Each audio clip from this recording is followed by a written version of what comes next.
getting enough sleep is crucial for seniors. Yeah, So, yeah, since I absolutely. might say by Talk Back Facts. Absolutely. And it impacts overall health. So, what are some key sleep tips specifically for seniors? Well, one of the most important things is maintaining a consistent sleep schedule. Yeah. Hello. Welcome to the Good Morning Seniors YouTube channel. Today's podcast topic name is Sleep for Older Adults. I'm really glad we're diving into this today. You know, if you're listening and feeling like getting a really good restorative night's sleep has gotten tougher as the years go by, well, you're definitely not alone. It's something we hear about a lot. It really is an incredibly common experience. And unfortunately, it often gets brushed off, doesn't it? Like, it's just something you have to accept with age. But that's just not the full picture. Exactly. Yeah. And the good news right up front is that quality sleep is achievable, and it can genuinely transform how you feel day to day. That's the crucial point. It's achievable and, yeah, transformative. So we're talking about sleep not just as downtime, but as restorative rest. It's basically the fuel your body and brain need to stay sharp, feel good, stay healthy. Our mission here is pretty straightforward. We want to unpack the latest expert advice, the science behind it, and give you practical tools to help you reclaim those peaceful nights. You know, wake up actually feeling ready for the day. And it goes beyond just feeling less groggy. Longevity experts are really emphasizing this now. Good sleep isn't some kind of optional luxury. It's fundamental. It's almost like a secret weapon against, well, the general wear and tear that comes with time. We focus a lot on diet, on exercise. Right. Those are always top of mind. They are, but sleep is really the foundation holding it all up. Without solid sleep, the benefits you get from eating well or staying active are honestly diminished. And the numbers really drive this home, don't they? I mean, estimates are suggesting up to 70 million adults in the U.S. aren't getting good quality sleep regularly. That's huge. It's staggering. And a very significant portion of that group is older adults. It highlights why this conversation is just so critical right now. Poor sleep doesn't just stay in the bedroom. It impacts mood, managing chronic conditions, pretty much everything. It creates this kind of downward spiral, doesn't it? It really does. It's a cascade effect. Once sleep deprivation starts to become chronic, the body's natural ability to bounce back, its resilience just drops. And the research is quite clear. Chronic sleep loss significantly hampers your body's power to repair itself at a cellular level and even build cognitive resilience. Okay, let's really dig into that then. Why does sleep become so critical, like the absolute cornerstone of health, especially after 60? What changes? Why are the stakes higher? Well, think about it this way. The body is naturally dealing with more age-related changes. Cellular repair processes might slow down a bit, immune responses might not be quite as robust, and the brain needs, let's say, more focused maintenance time. Sleep is when that efficient recovery and maintenance happens. So the need for that quality recovery time just increases. Exactly. It becomes much more crucial. We need to get past just feeling less tired. Yeah. Let's talk about the deep systemic benefits. You mentioned it supports fundamental life processes, but maybe start with the brain. That's where people often feel the difference first, right? That brain fog. Absolutely. Cognitive function is probably where the link is clearest and most researched.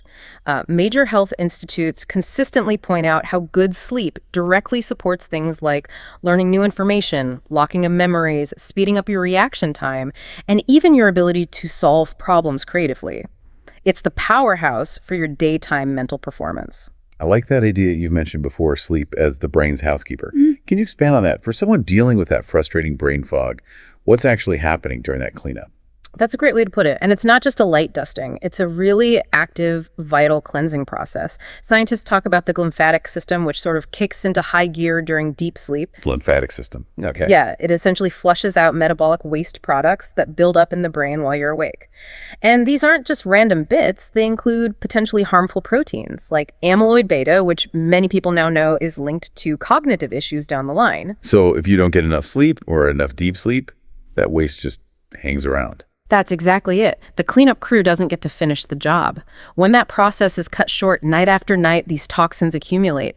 This literally impairs how your neurons communicate, leading to that foggy thinking, slower decision-making, and difficulty with creative thinking the next day. It's a physical thing happening in the brain. Wow. Okay. And then looking at the flip side, chronic sleep deprivation, the risks go way beyond just feeling mentally sluggish, don't they? Oh, considerably. The physical consequences are quite serious, especially for older adults. Lack of sleep messes with your balance and reaction time, which directly increases the risk of falls. That's a huge concern. A leading cause of injury, yeah. It is. And sleep deprivation also acts like an accelerant for inflammation throughout the body. So if you already have conditions like heart disease, high blood pressure, or diabetes, poor sleep can actually make them worse. It just chips away at your resilience against stress too, leading to more mood swings, maybe higher anxiety. You mentioned inflammation there. Can you talk a bit more about why controlling inflammation through sleep is so vital for seniors? Right. So a little bit of inflammation is normal. It's the body's response to injury, but chronic low-level inflammation simmering away in the background, that's really damaging over time. Quality sleep acts as a natural, powerful anti-inflammatory. How does that help specifically? Well, by keeping inflammation in check, sleep helps protect your blood vessels, which lowers heart risks. It helps protect your joints, potentially easing arthritis symptoms. And it supports overall immune function. So your body is just better prepared to fight off infections, colds, the flu, and recover more quickly if you do get sick. So it's not just about recharging energy levels. Sure. It's active, deep system repair happening every single night. Very much so. Healing physical wear and tear, definitely bolstering immunity. And then there's the emotional piece, which is huge. You know how when you're exhausted, every little thing feels like a major crisis? Oh, absolutely. Patience goes right out the window. Exactly. Restorative sleep is like the ultimate buffer against those daily stresses. It helps regulate the key chemicals in your brain related to mood. It demonstrably reduces anxiety levels, and it just builds up your emotional resilience. Good, consistent sleep is clearly tied to better mental health and a more positive outlook. It really changes how you experience your day. So the big takeaway here, the motivation, is that investing in good sleep isn't just about feeling better tomorrow. It's a direct investment in healthier aging, maybe even a longer, healthier life overall. That's the core message. It improves your quality of life right now and gives you the sustained energy for the things you want to do, travel, hobbies, spending quality time with family and grandkids. It fuels genuine engagement with life. Let's bring in a real-life example. Tell us about Margaret. Yeah, Margaret's story is fantastic. She's 72, retired, living in San Diego, and she'd fallen into that trap many people do, maybe watching TV late, scrolling on a tablet, leading to years of just feeling constantly tired, that brain fog we talked about. She sort of accepted it as her new normal. Which so many people do. They think, well, this is just getting older. Right. But then she heard someone talk about how crucial sleep is for aging gracefully, and it clicked. It wasn't an overnight fix, mind you. It took real commitment. She decided to get serious about her sleep hygiene, we'll talk more about what that means, and made it a non-negotiable goal to get 7 hours every night. And what happened? The results were pretty remarkable. Her energy levels just soared. She actually had the stamina to start hiking again, something she loved but had given up. And she started volunteering at a local senior center, which required focus and energy she just didn't have before. Wow, from chronic fatigue to hiking and volunteering. That's a powerful transformation. It really is. It shows that even with all the distractions of modern life, making that deliberate choice to prioritize rest pays off massively. Her motto basically became, sleep changed everything. That's fantastic. But it brings us right back to that pessimism you mentioned.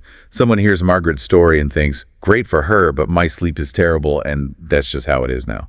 And that's the thinking we really need to challenge head on. That fatalistic view is maybe the biggest barrier to people actually making changes. Okay, let's dismantle it. Time to bust some myths. Yes, let's tackle the misinformation first, because it really does lead people to just give up. We've pinpointed 5 really common myths that stop older adults from taking action. Okay, let's go through them, because believing these can genuinely hold back your health. Myth number 1. Myth 1. Older adults just need less sleep than younger adults. The classic. I only need 5 hours now. Exactly. And it's probably the most damaging myth. The reality is the fundamental physiological need for sleep still is pretty consistent throughout adulthood. Most adults, regardless of age, still need 7 to 9 hours of quality sleep per night. Trying to get by on less doesn't suddenly become okay when you're older. You're still accumulating a sleep debt, and that has real health consequences. Okay, so 7 to 9 hours remains the target. Myth number 2. Myth 2. Poor sleep quality is just an unavoidable part of aging. The it's inevitable mindset. Yes, and it's so defeatist. While it's true that how we sleep can change the patterns, the architecture, which we'll get into, poor quality, is absolutely not a guarantee. Making focused changes to your habits and your environment can make a massive difference. And interestingly, some studies find that seniors who adapt well actually report better sleep satisfaction than they remember having in their younger, maybe more stressful years. That's fascinating. Okay, myth number 3. Myth 3. Sleeping pills or medications are the only real fix for persistent sleep problems. The quick fix approach. Right. And while medication definitely has its place for certain acute or severe situations, under a doctor's guidance, it's often not the best first step for chronic issues. Experts almost universally recommend starting with non-drug approaches, behavioral changes, environmental tweaks. These address the root causes, often without the side effects that can come with medication. So habits first, medication as a potential backup if needed. Got it. Myth number 4. Myth 4. There's nothing you can really do to improve your deep sleep. People feel like that's just out of their control. Yeah, but that's a misunderstanding. Deep sleep, also called slow wave sleep, is absolutely crucial for that physical repair and memory consolidation we talked about. And there are things you can do. Techniques like specific types of sound, people know white noise, but pink noise might be particularly helpful for deepening sleep for some, or just having really solid, consistent routines can definitely help enhance and lengthen those vital deep sleep stages. Pink noise. That's interesting. You hear white noise, brown noise? What's different about pink noise? Good question. White noise has equal energy across all sound frequencies, kind of like static. Pink noise is a bit different. The power decreases for higher frequencies, so it sounds a bit deeper, maybe more like steady rain or a waterfall. Some research suggests this profile might be better at syncing up with the brain's slow delta waves, which are dominant during deep sleep, potentially helping you stay in that state longer without those little micro awakenings. Worth looking into. Okay, and the last one, myth number 5. Myth 5. Napping is always bad for your nighttime sleep. The nap debate. It is. And the answer is, well, it's nuanced. Short naps, say 20 to 30 minutes, taken earlier in the day, can actually be really beneficial for alertness and mood. They don't tend to interfere much with night sleep, but long naps, especially later in the afternoon, can definitely make it harder to fall asleep at your regular bedtime. They reduce that natural sleep pressure that builds up during the day. Okay, so short and early is generally okay. Long and late is usually trouble. That's a good rule of thumb. All right, myths busted. Now, let's talk about what really happens. How does sleep physiology actually change as we get older? It often feels different. It does feel different for many people. The biggest shift often involves the body's internal clock, the circadian rhythm. As we age, this clock has a tendency to advance. It shifts earlier. Meaning you start to feel sleepy earlier in the evening, maybe 8 or 9 p.m. feels like your natural bedtime now. And consequently, you tend to wake up earlier in the morning, sometimes well before you'd like, even if you haven't quite gotten your full 7 or 8 hours in. So your body is basically pushing you towards an early to bed, early to rise schedule, whether you like it or not. In many cases, yes. And layered on top of that, the body naturally produces less melatonin as we age. Melatonin is that key hormone that signals it's time for sleep. This decrease can be made worse if seniors aren't getting enough natural daylight exposure. The light connection. Huge. Some studies are pretty shocking, suggesting many older adults get maybe only an hour or so of bright light, direct or indirect, each day. And daylight, especially morning light, is the main cue that sets and resets that internal clock. So less light means the clock gets fuzzier. Exactly. It loses its strong signal. This contributes to what we call more fragmented sleep. Older adults tend to spend more time in the later stages of sleep, stages N1 and N2. And less time in the good stuff. Generally, yes. There's often a reduction in REM sleep, which is vital for emotional processing and memory, and especially a reduction in that deep, physically restorative slow wave sleep we mentioned. This pattern, less deep sleep, more light sleep, leads to more frequent awakenings during the night, and that feeling of not being fully rested even after hours in bed. Pink noise, for instance, is one strategy aimed at trying to sustain that valuable deep sleep time. Are there other factors besides these natural shifts? Oh, definitely. Underlying health conditions can play a big role, things like arthritis pain and needing to use the bathroom frequently. Major life changes like retirement can disrupt routines, sometimes for better, sometimes for worse. And critically, medications. As we noted, something like 40% of people over 65 take multiple medications, and a lot of common drugs have sleep disruption as a known side effect. So putting it all together, the strategy isn't to fight this new reality, but to work with it. That's absolutely the key. Embrace the shift rather than resisting it. If you're genuinely tired at 9 p.m., maybe that's your body's new optimal bedtime. Listen to it. and proactively counter the melatonin decrease and clock shift by making a real effort to get bright morning sunlight every day. That helps anchor your rhythm. Any other adaptation tips? Temperature control is another good one. Since a slight drop in body temperature helps initiate sleep, using layered bedding, maybe natural fibers like cotton, allows you to adjust easily during the night. You don't want to get chilled, but you also don't want to overheat, which can also wake you up. Let's talk about Robert. His story seems like a great example of this adaptation. Yeah, Robert, 68, a veteran living in Austin. After he retired, his sleep just fell apart. Waking up constantly, sometimes every hour, he felt exhausted but kept trying to force himself to stick to his old later bedtime, fighting that natural urge to sleep earlier. What changed for him? He learned about these age-related shifts and had that aha moment. He realized he needed to stop fighting his own biology, so he adapted. He built a new routine focused on getting plenty of outdoor time every day, that light exposure plus some gentle activity, and he became really strict about avoiding long naps in the afternoon to build up that sleep pressure for the night. That discipline with naps must have been tough initially. He said it was, but it was crucial for consolidating his sleep later, and the result. He now sleeps much more soundly. He's got so much more energy, he actually runs a local gardening club now. It just shows that adapting to your body's new needs is the path to reclaiming vitality. He put it perfectly. Understanding my body's changes was key to stopping the cycle of frustration. That's a perfect lead-in. We know sleep is vital. We know poor sleep isn't inevitable if we adapt. Now, what are the specific common sleep problems or disorders that people often face, and how can they be tackled? Right, this is where we get into the more specific challenges and solutions because these issues are very common and often need targeted management.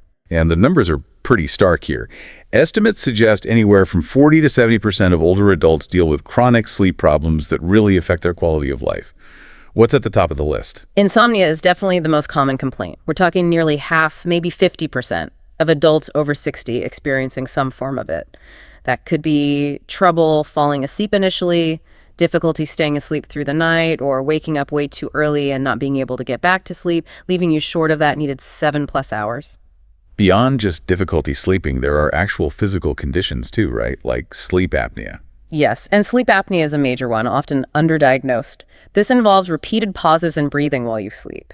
These pauses jolt your brain awake briefly. You might not even remember them, but they completely fragment your sleep architecture, preventing you from getting restorative rest. And importantly, apnea puts a real strain on your heart and cardiovascular system, increasing risks for high blood pressure and other heart issues. So if someone suspects apnea, maybe they snore very loudly, or their partner notices pauses in breathing, or they wake up gasping, what's the next step? They absolutely need to see a doctor. A sleep study is usually required for diagnosis. If apnea is confirmed, the most common and effective treatment is often CPAP, continuous positive airway pressure. That's the machine with the mask. That's the one. It delivers pressurized air to keep the airway open during sleep. It can take some getting used to, no doubt, but for people with moderate to severe apnea, it can be truly life-changing in terms of sleep quality, daytime energy, and reducing those serious health risks. Okay. What other common sleep disruptors should people be aware of? Well, there's restless legs syndrome, or RLS. That's that uncomfortable, sometimes creepy-crawly sensation in the legs, usually worse in the evening or at night, creating an overwhelming urge to move them. Naturally, that makes falling asleep and staying asleep very difficult. I've heard of that. And then we have the circadian rhythm disruptions we already touched on, that persistent pattern of falling asleep and waking up too early. Plus, we really have to keep circling back to medication side effects. Right, that 40% figure taking multiple meds is significant. It really is. The chances are high that for many people struggling with sleep, one or more of their medications could be contributing. This brings up a really crucial point about working with your doctor. It sounds like a medication review is essential. Absolutely essential. Don't just assume your sleep issue is separate from your meds. Bring a complete list of everything, prescriptions, over-the-counter things, supplements to your doctor or pharmacist. They can look for known interactions or side effects. Sometimes adjusting the timing of a dose, like taking a diuretic in the morning instead of the evening, can make a huge difference. Or they might be able to switch you to an alternative medication that's less likely to interfere with sleep. It needs to be a proactive conversation. Another sensitive area is partner disturbance, right? Snoring, different schedules. Yes, and this can be a major source of sleep deprivation for both people. Communication is key here, obviously. But sometimes practical solutions are needed. If snoring is the issue, the snorer should probably be evaluated for sleep apnea. For different schedules or restless sleepers, sometimes separate sleeping arrangements. The so-called sleep divorce can actually save the relationship. It sounds drastic, but maybe practical. It can be incredibly practical. We heard about Ken's grandparents. They had a wonderful, loving relationship, but very different sleep needs. Sleeping in separate rooms allowed both of them to get the rest they needed, which actually improved their moods and their time together when awake. It's about finding what works. The overall message seems to be, don't just suffer through bad sleep. When is it time to say, okay, my own efforts aren't enough, I need professional help? That's a critical question. If your sleep problems persist for more than, say, a few weeks, and they're clearly affecting your mood, your energy, your ability to function during the day, or if you have specific symptoms like very loud snoring, gasping, or overwhelming daytime sleepiness, despite spending time in bed, it's definitely time to consult a professional. Start with your primary care doctor, who might refer you to a sleep specialist. Getting help early can prevent more serious complications down the road. Let's talk about Linda. Her story highlights how intertwined sleep can be with medical factors. Yes, Linda, 75, down in Miami. She'd been fighting chronic insomnia for years. Her main issue was waking up around 3 a.m., mind racing, full of anxiety. She assumed it was purely psychological. Which is a common assumption. Very common. But when she finally had a thorough review with her doctor, they discovered that a combination of medication she was taking was actually a significant factor in her disrupted sleep and those early awakenings. So identifying that medical piece was step one. Did she make other changes too? She did. Adjusting her medication timing was crucial, but she also adopted some behavioral strategies. Specifically, she started doing worry journaling about an hour before bed. She'd write down everything troubling her, all the to-do lists, just get it out of her head and onto paper. Offloading the mental burden before trying to sleep. Exactly. And that combination, addressing the meds and the mental habit, was incredibly effective for her. She started sleeping through the night consistently, something she hadn't done in ages. She said it felt like getting her life back. Now she's active in senior yoga classes, full of energy. It really shows that these problems are often manageable with the right approach. Okay, so since those non-drug habits are so often the best starting point, let's dive into the gold standard strategies. What do the experts recommend for building the ideal sleep routine and environment? Right, this is the practical toolkit. These strategies might sound simple, but the real power comes from consistency. You're essentially retraining your body and brain. When you look at advice from top institutions, the core message really boils down to consistency and creating habits that reinforce your body's natural sleep-wake cycle. And the absolute bedrock, the non-negotiable starting point, is that consistent schedule. Your bedtime and, just as importantly, your wake-up time need to be the same every single day. Yes, that includes weekends. Uh-oh, the weekend lion killer. I know, it's tough. But sleeping in wildly on Saturday and Sunday throws your internal clock completely out of whack, making Monday morning feel even worse. Sticking to that schedule 7 days a week is the single most powerful thing you can do to stabilize your rhythm. Okay, consistency is king. What about the bedroom itself, making it a sleep sanctuary? Precisely. Your bedroom environment needs to signal sleep. That means making it as cool, dark, and quiet as possible. The coolness factor is really important biologically. Aiming for somewhere between 65 and 68 degrees Fahrenheit, or about 18 to 20 Celsius, helps trigger the sleep process. Use blackout curtains if needed, earplugs, whatever it takes to minimize disruptions. And the golden rule: the bed is for sleep and intimacy only. No work, no TV, no endless scrolling. The screen rule. That seems to be the modern kryptonite for sleep. It really is a huge one. The blue light emitted from phones, tablets, computers, even TVs directly suppresses your body's production of melatonin. It basically tells your brain, hey, it's still daytime. The expert recommendation is a strict cutoff. No screens for at least 1 full hour before you intend to go to sleep. So what do you do in that hour instead? Stare at the wall. Hopefully not. You replace screen time with a relaxing wind-down ritual. This is highly personal, but it needs to be calming. Maybe reading a physical book or magazine, taking a warm bath or shower, listening to soothing music, or a podcast, not this one, maybe something calmer, doing some gentle stretching or deep breathing exercises. And thinking back to temperature, using layers of bedding, like thin cotton blankets, helps you adjust if you get too warm or cool during the night. Okay, so schedule, environment, no screens, calming ritual. Now let's bring in lifestyle factors like diet and exercise. You mentioned they work together. They absolutely do. Regular physical activity is a fantastic natural sleep promoter. It helps people fall asleep faster and get more deep sleep. The general guideline is still about 150 minutes of moderate activity per week. But, crucially, when you exercise matters, The timing issue again. yes. Avoid vigorous exercise within about 3 hours of your bedtime. Exercising too close to bed can actually be stimulating and make it harder to wind down.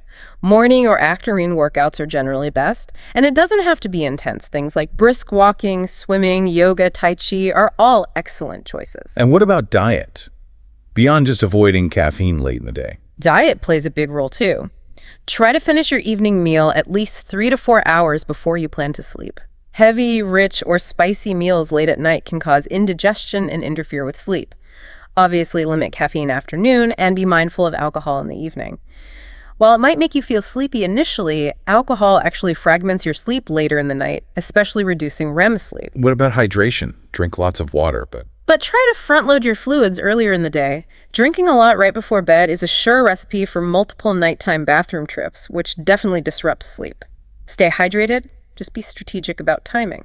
are there any specific foods that might actually help sleep? There's some evidence for certain foods. Foods rich in the amino acid tryptophan, think turkey, chicken, nuts, seeds, bananas, dairy, can help the body produce serotonin, which is a precursor to melatonin.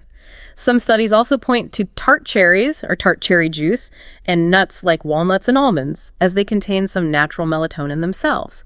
It's not a magic bullet, but integrating these into a healthy diet might offer some support. Let's look at Harlan's story. He had the apnea diagnosis, which is a big hurdle. Yes, Harlan, 70, from Louisville.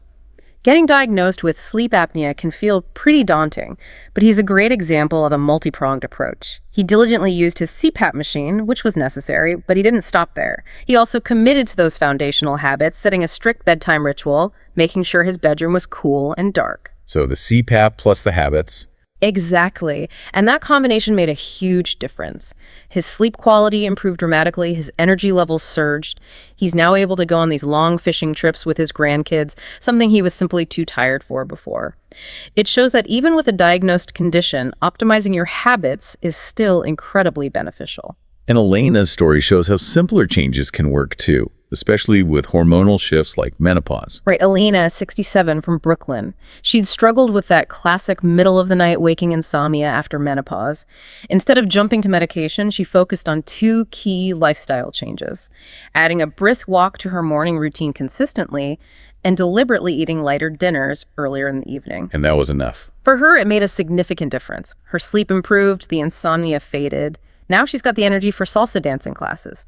It really underscores how powerful, consistent, gentle movement and smart dietary timing can be, especially when hormonal changes are part of the picture. Okay, we've covered the physical body, the sleep environment, daily schedules, diet, exercise. That leaves one huge piece of the puzzle: the mind. Stress, anxiety. These seem like major sleep wreckers. They absolutely are. This is often the missing link for people who feel like they're doing everything else right. Stress management isn't just a nice to have for good sleep, it's often essential. If you have underlying anxiety or depression, those conditions themselves are known sleep disruptors. Getting a handle on them, often with professional help, can be key to unlocking better rest. What are some practical tactics people can use to manage that pre-sleep stress or racing mind? Mindfulness techniques are very effective, things like guided meditation, simple deep breathing exercises. These help calm down the body's fight or flight response. But one really accessible tool is that worry journaling technique we mentioned with Linda. Setting aside time earlier in the evening to write down worries. Yes. Dedicate maybe 10-15 minutes, well before bedtime, to just dump everything onto paper, the worries, the to-do list for tomorrow, anything nagging at you. It sounds simple, but the act of writing it down can help you mentally contain it and give yourself permission to let it go for the night. Engaging in calming hobbies before bed, reading, listening to music, gentle crafts also helps create that mental buffer zone. And what about social connection? Does that play a role? It definitely does. Feeling isolated or lonely can contribute significantly to low mood and anxiety, which in turn impacts sleep. Staying socially connected, engaging with friends, family, or community groups boosts mood and provides support, indirectly fostering better sleep. It's also worth noting, interestingly, that sometimes retirement itself, by removing daily work stress, can lead to a natural improvement in sleep for some people. Tom's story is a good illustration of tackling that mental anxiety head-on. It is. Tom, 74, from Chicago. He described how anxiety would hit him the moment his head hit the pillow. His mind would just race with worries, often financial or logistical things. He started practicing that worry journaling technique religiously, doing it around 6 p.m. every evening, creating a clear separation from his bedtime routine. And did it help him break that cycle? He said it was transformative. He finally felt like he could quiet his mind at night. He's sleeping much better now and has channeled that freed up mental energy into painting, a hobby he's always wanted to pursue. His takeaway was powerful. Mental peace is everything. It really highlights that managing your emotional state is just as important as optimizing your bedroom. Okay, let's wrap up with a couple of practical tools or considerations. Napping and technology. How do we navigate those wisely? Right, let's refine the advice on napping first. Okay. We busted the myth that it's always bad, but there's that fine line. It comes down to understanding your homeostatic sleep drive. Can you explain that term simply? Sure, think of it like sleepiness pressure. The longer you stay awake, the more this pressure builds up, making you feel tired. That's the homeostatic drive. A short nap, like 20-30 minutes, doesn't reduce this pressure very much. But a long nap, say 90 minutes, especially late in the day, pays off too much of that sleep debt. So when your actual bedtime rolls around, The pressure isn't high enough, you're not tired enough to fall asleep easily or stay asleep soundly. So the rule remains. Short 20-30-minute power naps, preferably before 2 p.m., are generally fine if they help you and don't mess up your night. Long or late naps are usually counterproductive for nighttime sleep quality. makes sense. And technology, we know blue light is bad before bed, but can tech also help? It's definitely a double-edged sword. The blue light from screens is the big enemy we need to avoid in that hour or two before bed. Full stop. But yes, technology can be an ally. White noise machines, or maybe trying pink noise based on our earlier discussion, can mask disruptive sounds. There are lots of great apps offering guided meditations, relaxation exercises, or calming soundscapes that can be part of your wind-down ritual. Just listen, don't watch the screen. Some people even explore things like grounding mats or pillowcases, though the science there is still emerging. The key is using tech to support relaxation, not provide stimulation. All these stories we've shared, Margaret, Robert, Linda, Tom, they really demonstrate that change is possible, don't they? They really do. They show incredible resilience and proof that you can improve your sleep even if you struggled for years. It takes commitment, sure, but the payoff in terms of energy and quality of life is immense. Use their stories as motivation. Okay, so bringing this all together after our deep dive, there's one key takeaway or maybe a shift in perspective you'd want someone listening to really grab onto. What would it be? I think the biggest shift is reframing how you think about sleep habits. Instead of seeing things like an earlier bedtime or no screens as restrictions, as things you're losing, try viewing them as an investment. You're investing that time and discipline to create more energy, more vitality for the things you actually want to do tomorrow, next week, next year. Those hobbies, trips, or time with loved ones you might be putting off now because you're too tired. That's a powerful reframe. It's not about limitation, it's about enabling. Precisely. If Robert can find the energy to run a gardening club after tackling his sleep issues, and Margaret can start hiking again, think about it. What vibrant activity, what passion will you choose to fuel with the extra energy that comes from better rest? I love that question. It really puts the why behind making these changes. So the final encouragement is just start somewhere.